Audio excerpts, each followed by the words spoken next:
Hey guys, it's James and I'm back with another video. I wanted to take a look at the numbers of QYLD and put them into my investing calculator. I wanted to see specifically what it would look like in retirement if you were to have a portfolio solely based on QYLD, and then if you were to remove the dividends or not reinvest the dividends, if you were to hit a certain number, how long would your portfolio last? Now, I'm not going to sit here and tell you to invest in QYLD, and I'm not going to tell you not to invest in QYLD.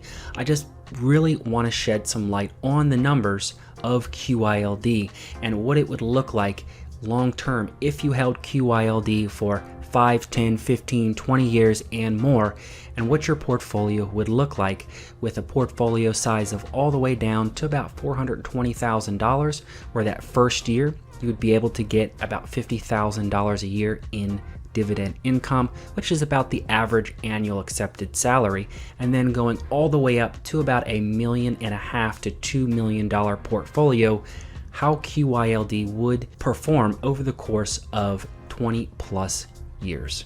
Basically, the purpose of this video is I just want to show you kind of what it would look like if QYLD would remain going down, if QYLD would be flat over the course of the next few years, or if QYLD would go up.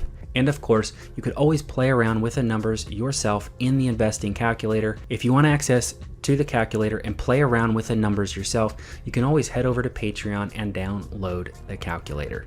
And with that, let's jump into the spreadsheet. All right, guys, here we are over on the spreadsheet. Now, I know it can be a little overwhelming when you first look at it, but real quick, just a quick overview of the spreadsheet. In the yellow boxes, I have mainly my inputs. In the green boxes are mainly my outputs. Now here I type in the ticker symbol QYLD. The fund name is found by Google. The current accepted dividend yield is about 12%. 12% is the generally accepted forward dividend yield for the next 12 months. The expense ratio is currently sitting at 0.6%. It pays a monthly dividend. We're going to assume for the purposes of this video that you have hit retirement and you are not adding any extra monthly addition to your portfolio.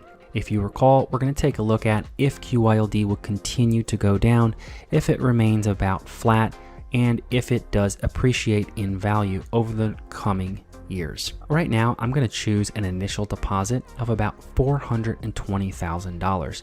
Now, this will give you, on average, with that 12% dividend yield, that's going to give you about $50,000 a year. $50,000 is generally the average annual salary in the United States.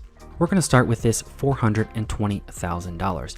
So on the short term, we know that if we invested $420,000 in the bank, we know with that meager interest rate, it wouldn't grow very much. But if we were to not reinvest the dividends, this is what our portfolio would look like over the course of the next 10 years. So your $420,000 after 1 year would have lost a little bit of value. And then after 10 years, it would be around $293,000 with that negative 3% growth rate. Over on the long-term graph, after about 50 years, if you were to retire with $420,000 at the age of 30, at the age of 80, your portfolio would only be about $68,000.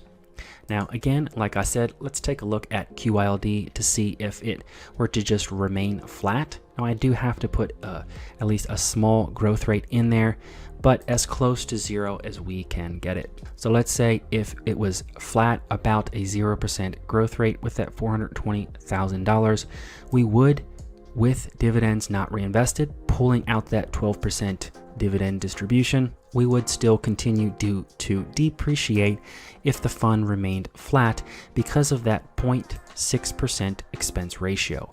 Over the course of 50 years, if you retired at 30, your $420,000 would have depreciated to about $312,000. And if QYLD was going to grow at about 2%, this is the figures that we would be looking at after 10 years and then after 50 years. Now it begs the question, what amount of dividends would we be able to receive? And we're going to check that out on my comparison tab over here. Now this is very similar to the single fund calculator. This calculator was built to be able to compare two separate funds, and in the first fund I just have a basic S&P 500 index ETF with the information already input into the calculator. Now we have QYLD over in fund 2 column. So if we were not to reinvest dividends at that -3% annual growth rate, our income over on this graph right here, after 1 year, we would achieve our $50,000 a year, but over the course of 10 years, we see that we would have lost about $14,000 in value. Now let's see if QYLD was able to maintain their price. We would have, because of the expense ratio, a continued decrease in the dividend payout.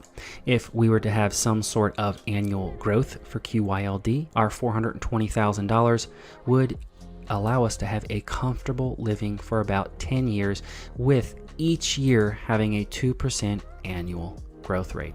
But since that has not been the case for the entire 8-year history of QYLD, let's go ahead and assume that QYLD would continue to depreciate in value at about a -3% per year. Let's see what that would look like long term. Starting with $420,000, we started with that figure because that gives us our $50,000 a year. So let's say if we were to retire at 30 years old, we would need somewhere between $1.25 and $1.75 million to be able to comfortably live on QYLD. Now remember, the formula behind this spreadsheet is just the simple compound interest formula with monthly additions. Your investing strategy might be a little different from the next person's investing strategy. I'm not advising you to buy QYLD, and I'm not advising you against buying QYLD. It all depends on your specific scenario. If you guys want to play around with the numbers, head over to Patreon, head down in the comments, let me know what you thought of this video, and thanks for watching.